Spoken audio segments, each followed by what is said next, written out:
Samsaring problema sa iba't ibang bahagi ng katawan ng ininda ng nabuhalang buwaya si Lolo na pumanaw dahil sa pneumonia at cardiac arrest. Ayon sa Protected Areas ng Wildlife Bureau, posibleng tinamaan ng bacterial infection ng buwaya bago pa man ito mahuli mula sa Agusan Marsh. Balita hatid ni June Veneracion, exclusive. Sa timbang niyang mahigit 1,000 kilo at habang mahigit 20 talampakan, kinatakutan at kalaunay hinangaan si Lolong.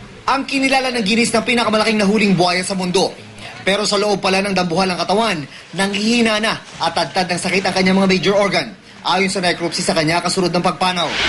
Sa mga larawang ipinakita sa GMA News ng Protected Areas and Wildlife Bureau o PAWB, makikita na may mga puting-puting bukol na ang mga baga ng buhaya. May mga pasari ng kanyang puso, nalulusaw ang mga kidney, namamaga ang atay, at dumudugo ang bituka. Based dun sa nakita dun sa lesions, talagang hindi na rin siya tatagal.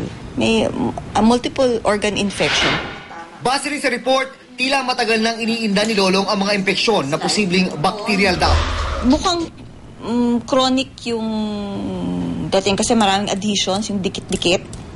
Nagdidikit-dikit na yung mga organs niya. So, maaring before pa siya nahuli, meron na siyang infection.